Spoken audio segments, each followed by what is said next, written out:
ठीक है, good morning to all. तो welcome to the Pointers Academy.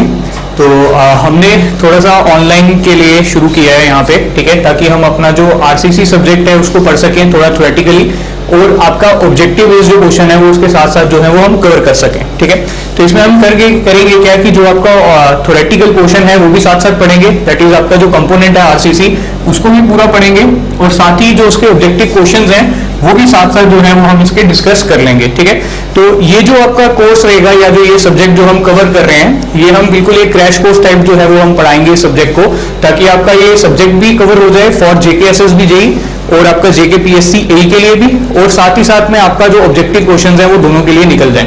तो सबसे पहले इसका सब्जेक्ट जो है इसकी वेटेज कितनी है तो वो अगर हम डिस्कस कर लें, तो जो आपका जेकेएसएस भी जेई है उसमें इस सब्जेक्ट की जो वेटेड है वो 15 मार्क्स की है, 15 मार्क्स इसको एलोकेट किए गए हैं, और आपके जेके पीएससी ए के अंदर इसके अभी कोई वेटेज जो है वो गिवन नहीं है, बट इस वेटेज की कम से कम जो वेटेज रहे सब्जेक्ट की जो वेटेज है वो आपकी कम से कम 10 नंबर जो है वो रहेगी। ठीक है, तो सबसे पहले हम इस सब्जेक्ट की जो सिलेबस का पोर्शन है वो देख लेते हैं कि किस तरीके से इसका सिलेबस रहने वाला है। तो 3 कंपोनेंट्स में हमने आरसीसी को जो है वो डिवाइड किया हुआ है। एक आपका होता है इंट्रोडक्शन पार्ट, ठीक है, जिसके अंदर आप जितना भी आपके बेसिक कंसेप्ट्स हैं वो क्लियर होंगे। दूसरा हिस्सा जो इसका रहता है वो आपका होता है डिजाइन पार्ट, ठीक है, डिजाइन पार्ट, और तीसरा हिस्सा जो इसका होता है वो आपका प्री स्ट्रेस्ड कॉन्क्रीट। तो ये 3 हिस्सों में हमने इस सब्जेक्ट को बांटा हुआ है। और ये जो आपका बेसिक कंसेप्ट की अगर हम बात करें तो बेसिक कंसेप्ट के अंदर आपका सीटी, दैट इज आपका जो कॉन्क्रीट टेक्नोलॉजी है उसके अंदर, मतलब ये सीटी हमने किस तरीके से पढ़ना है तो वो भी थोड़ा सा आप ध्यान रखना। इसको जितना हमारा ये जो IS 456 कोड है इसके अंदर जितना लिखा गया है सीटी के बारे में उतना हमने सीटी के बारे में पढ़ना है। ठीक है, जितना भी कंक्रीट टेक्नोलॉजी का इसके बारे में डाटा गिवन है, प्लस आपका वर्किंग स्ट्रेस मेथड की इंट्रोडक्शन और आपके लिमिट स्टेट मेथड की इंट्रोडक्शन क्या होती है वो हम इसके अंदर पढ़ेंगे। फिर डिजाइन पार्ट की जब हम बात करेंगे तो डिजाइन पार्ट आपको पता है हम जब लिमिट स्टेट के अंदर पढ़ते हैं तो 2 हिस्सों में पढ़ोगे। एक आपका लिमिट स्टेट ऑफ कोलैप्स जो है वो रहेगा,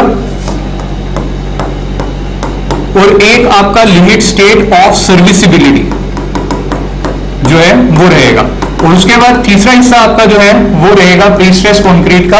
और इसके अंदर आप जितना भी इसका डिजाइन का पोर्शन है, ये जितना भी IS 456 कोडल प्रोविजन है वो हम इसके अंदर पढ़ेंगे। और सबसे पहले वेटेज आपको पता होनी चाहिए सब्जेक्ट की कि किस तरीके से अगर मैंने इसको बांटा है तो ये किस हिसाब से बांटा हुआ है। तो मैं अगर सिर्फ अभी जेई को लेके चलूं, ये 15 मार्क्स की डिस्ट्रीब्यूशन को अगर लेके चलूं तो आपके कम से कम भी 6 to 7 मार्क्स जो हैं वो आपके इस पोर्शन से रहने वाले हैं। वैसे ही आपके 6 to 7 मार्क्स जो हैं वो इस पोर्शन से रहेंगे, और 1 to 2 मार्क जो है वो आपका इस पोर्शन से रहेगा। ठीक है, हालांकि अगर ये गेट में होता, ठीक है, या आपके IS के सिलेबस में होता तो प्री स्ट्रेस कंक्रीट की वेटेज थोड़ी इंक्रीज हो जाती, बट जेई और एई के लेवल के हिसाब से आपका इंट्रोडक्शन और डिजाइन पार्ट की जो वेटेज है वो ज्यादा रहने वाली है। ठीक है, तो इसको शुरू करते हैं आज। तो आपका जो फर्स्ट टॉपिक है वो हमारा रहेगा इंट्रोडक्शन पार्ट, दैट इज आपका बेसिक कंसेप्ट्स।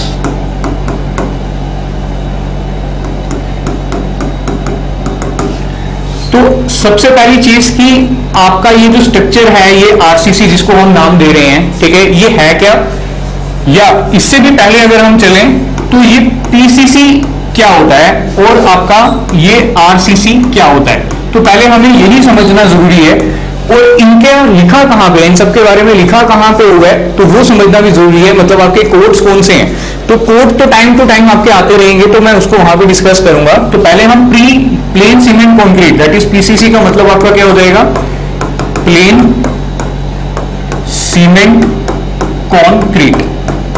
ठीक है, तो ये प्लेन सीमेंट कॉन्क्रीट क्या होता है, और सबसे पहले उसके अंदर ये कॉन्क्रीट क्या होता है, क्योंकि अब ये टर्म भी आ गई हमारे पास कि कंक्रीट क्या है। तो कंक्रीट को हम क्या बोल सकते हैं, आपका कोई भी एक मिक्सचर जो आपके सीमेंट, फाइन एग्रीगेट और कोर्स एग्रीगेट को मिला के बनाओ। ठीक है, जो आपकी कंप्रेसिव स्ट्रेसेस को ले सके।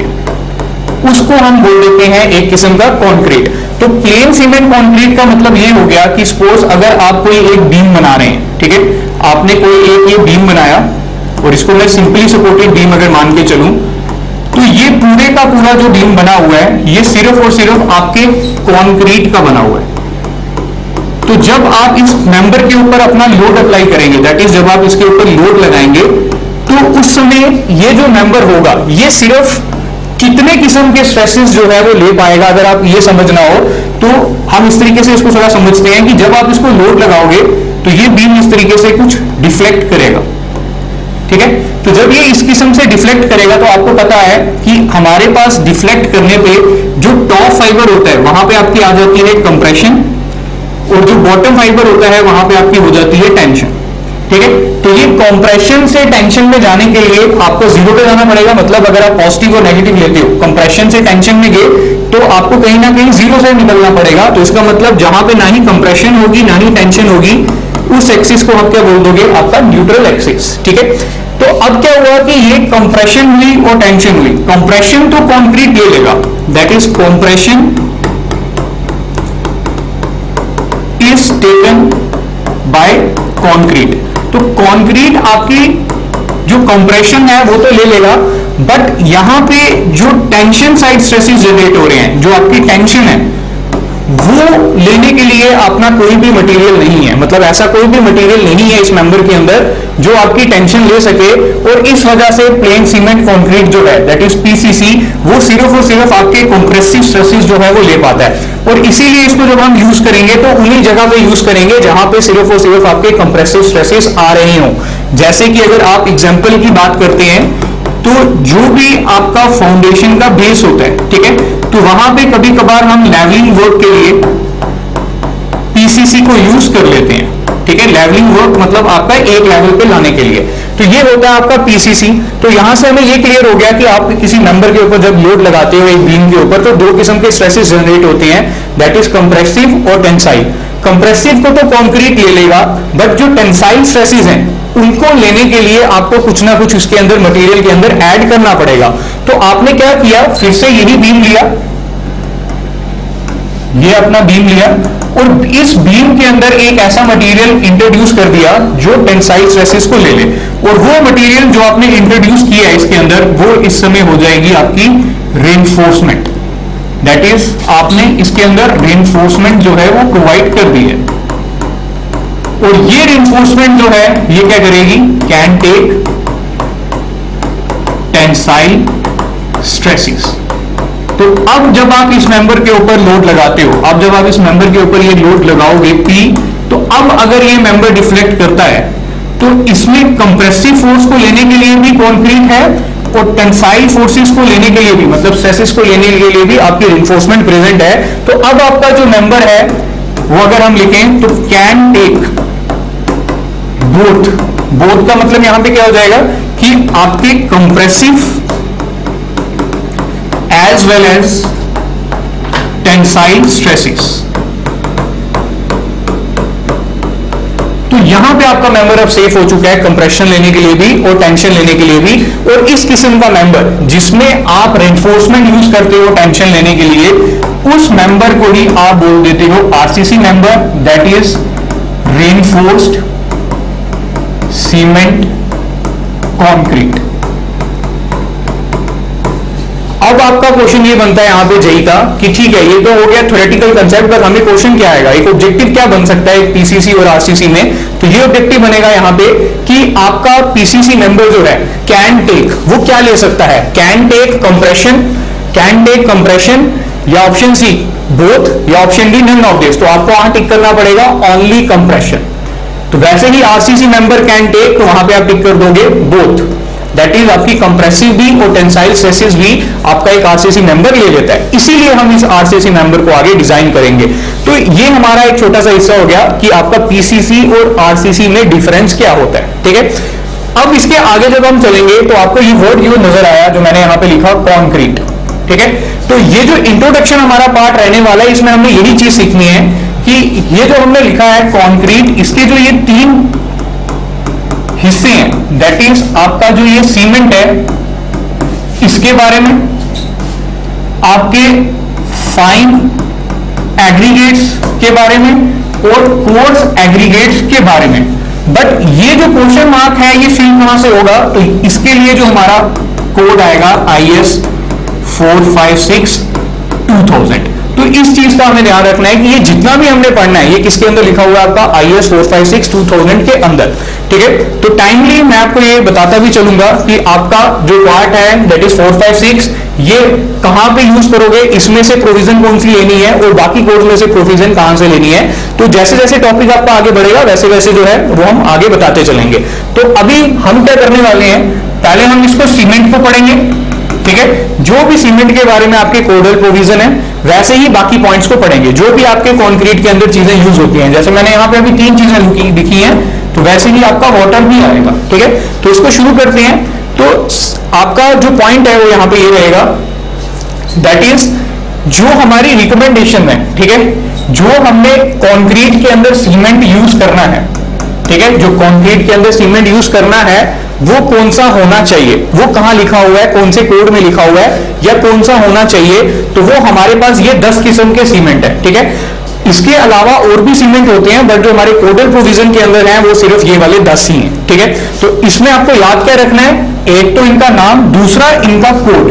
आपको इसके अंदर कोड याद रखना पड़ेगा कि इसका कोड क्या है। तो इंपॉर्टेंट क्वेश्चन है। तो जैसे आपका 33 ग्रेड OPC है, तो इसके अगर हम कोड की बात करेंगे तो क्या है, तो मैं एक काम करूंगा, कुछ कोड के जो है नाम मैं यहां लिख दूंगा 5 के, कुछ जो है वो मैं आपको घर से दूंगा, आप कमेंट बॉक्स में जो है वो इनके आंसर लिखेंगे। तो सबसे पहले 33 ग्रेड की बात करते हैं। तो इसका जो कोड है वो आपका क्या हो जाएगा, IS 269, ठीक है। IS 269 जो इसका कोड है, बट आपकी चॉइस पे आप ईयर याद कर सकते हैं, ये कंपलसरी नहीं है। इसको अगर आप छोड़ भी देते हैं तो चलेगा। अब मैं यहाँ पे एक बात करूंगा छोड़ने की उनके लिए जो ज्यादा याद नहीं कर पाएंगे, ठीक है। बाकी जो याद रख सकते हैं वो आगे याद कर लें। तो IS 269 हो गया आपका 33 के लिए, वैसे ही IS 8112 हो गया 43 के लिए, वैसे ही 53 के लिए IS 12269, ठीक है। तो IS 12269 जो है वो हम यूज करते हैं आपका 53 के लिए, और इसका जो ईयर हुआ है वो है 1987। तो ये स्लाइटली सा इसके अंदर डिफरेंस आ जाएगा। फिर आता है आपका रैपिड हार्डनिंग सीमेंट, ये मैं आपको घर से दे रहा हूं। पोर्टलैंड फ्लैट, ये भी आप कमेंट बॉक्स में बताएंगे। वैसे ही PPC conforming to fly ash, ठीक है। अभी ये PPC होता क्या है, OPC होता क्या है वो भी हम डिस्कस करेंगे, बट PPC जिसके अंदर फ्लाई ऐश प्रेजेंट हो तो उसके कोड की बात करते हो तो IS 1489 पार्ट 1, और कैल्सिनाइट क्ले की बात करते हो तो IS 1489 पार्ट 2, ये हो गया। फिर आपको हाइड्रोफोबिक सीमेंट के लिए बताना है, लो हीट सीमेंट के लिए बताना है और सल्फेट रेजिस्टिंग सीमेंट के लिए बताना है। तो ये हमारे पास एक पॉइंट आ गया कि हमारे पास जो कंक्रीट था, ठीक है, दैट इज जो हमारे पास कंक्रीट है उसके अंदर जो हमें सीमेंट यूज करना है वो कौन सा सीमेंट है इनमें से और कौन से कोड में इसके बारे में जो है वो बताया हुआ है। तो ये हमारा एक पॉइंट हो गया सीमेंट के बारे में। वैसे ही एक पॉइंट और हम डिस्कस करेंगे हमारे सीमेंट के बारे में, that is constituents of cement, ठीक है। तो दो मटेरियल से मिलके हमारा ये जो सीमेंट है ये बना हुआ है, और इसमें से एक मटेरियल है जिसको हम बोल देंगे आपका आर्गिलेशियस मटेरियल,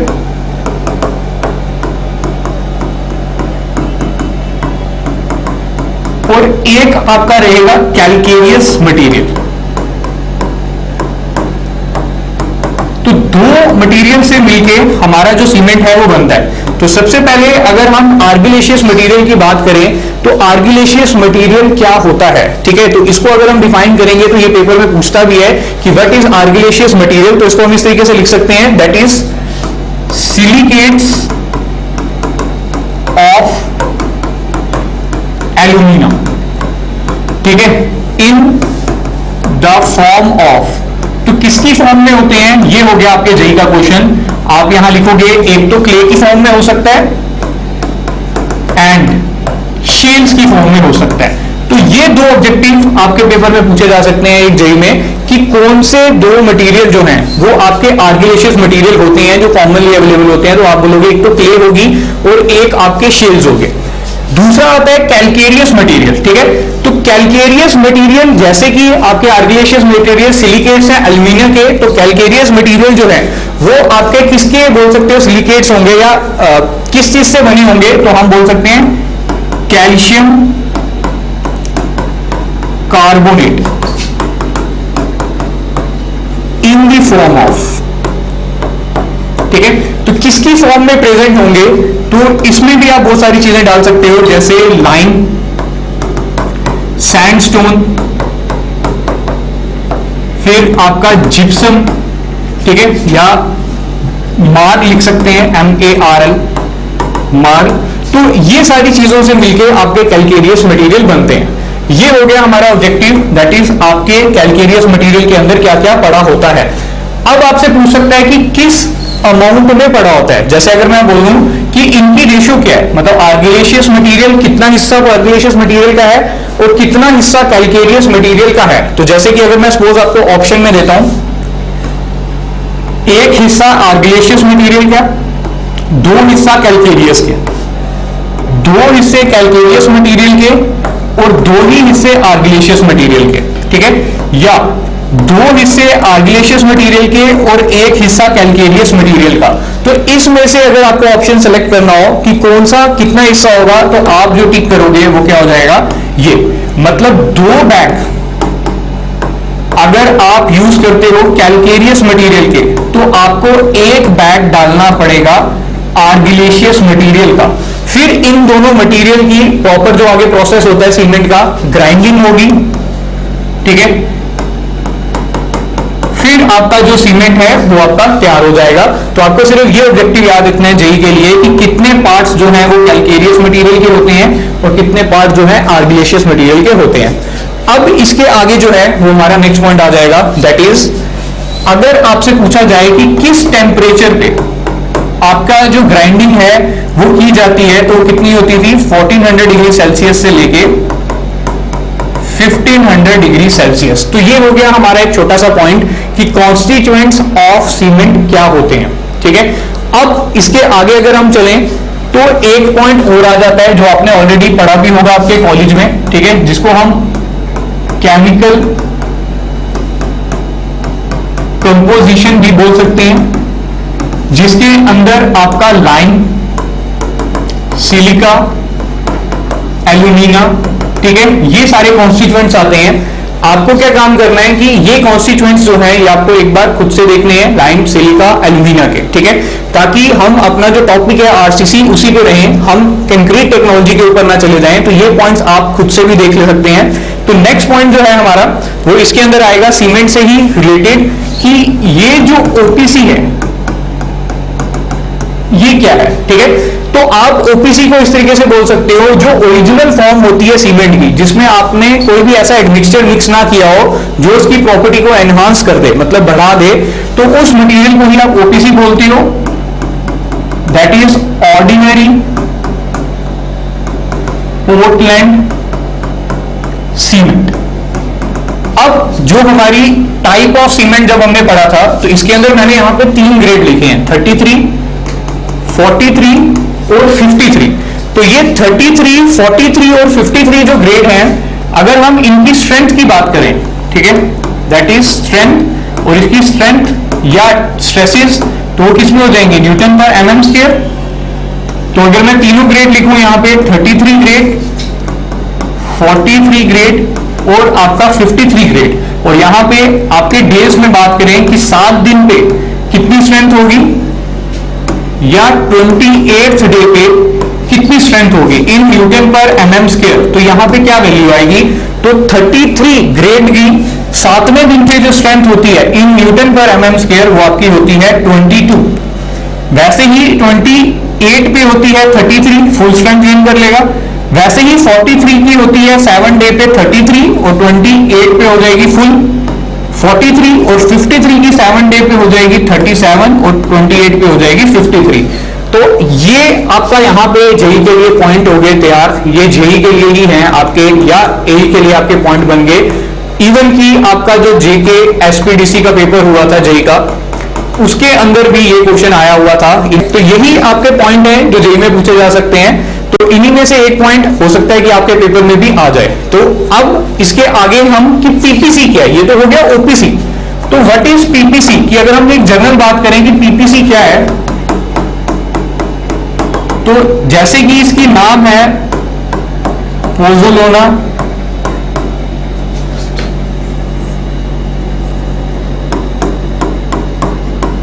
पोर्टलैंड सीमेंट। तो अब ये पीपीसी ओपीसी से अलग कैसे है? तो होता क्या है कि कभी कभार किसी एक ऐसे एनवायरमेंटल कंडीशन में हम प्लेन सीमेंट को यूज नहीं कर सकते, वहां पे हमें कोई ऐसा एडमिक्सचर ऐड करना पड़ता है जो उसकी प्रॉपर्टी को एनहांस करे। तो जब भी हम ओपीसी के अंदर एक ऐसा मटेरियल ऐड करें दैट इज एक्स, जो उसकी प्रॉपर्टीज को एनहांस कर दे, that is properties get enhanced, वो बना देगा आपका पीपीसी। तो हमारा जो ये x है इसके अंदर क्या क्या आ सकता है, ठीक है। तो ये x हमारे कोड में ही गिवन दिया हुआ है, हमारे IS 456-2000 में ही बोला हुआ है कि हम इस x की जगह क्या क्या डाल सकते हैं। तो अगर मैं सिर्फ दो की एग्जांपल लूं तो एक तो आप डाल सकते हो फ्लाई ऐश, ठीक है, आपके सिलिका फ्यूम्स, उसके बाद अगर आप बात करो तो राइस हस्क। तो ये सारी चीजें IS 456 के अंदर आपकी गिवन है कि इस X के अंदर अगर आप ये चीजें डालते हो तो आपकी प्रॉपर्टी एनहांस हो जाएगी और वो आपका पीपीसी सीमेंट जो है वो बन जाएगा। तो ये चीज आप एक चीज और इसमें याद रखना कि आपने जो एडमिक्सचर्स पढ़े थे, ठीक है, दैट इज आपके प्लास्टिसाइजर्स, सुपर प्लास्टिसाइजर्स, रिटार्डर्स। तो ये सारे जो है एडमिक्सचर ये 456 वाली रिकमेंडेशन में नहीं आते हैं, ठीक है। तो वो एक अलग टॉपिक हो जाएगा। अभी जो मैं एडमिक्सचर्स की बात की मैंने, ये फ्लाई ऐश, सिलिका फ्यूम्स या राइस हस्क, ये आपके वो एडमिक्सचर्स हैं जो आपके IS 456 के अंदर आए हुए हैं, ठीक है। तो ये हमारा टॉपिक था आज, फर्स्ट टॉपिक था, ये हमारा एक इंट्रोडक्टरी पार्ट था, ठीक है। तो हम ये जो आपकी लिखा हुआ है जितना भी मैंने ये बोर्ड में, हो सकता है कि आप डिस्क्रिप्शन बॉक्स में एक बार चेक कर लेना, आपको एक टेलीग्राम ग्रुप जो है वो मिल जाएगा, वहां पे इसकी PDF जो है आपको हम सेंड कर देंगे।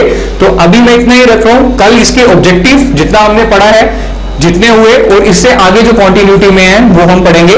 तो तब तक के लिए थैंक यू।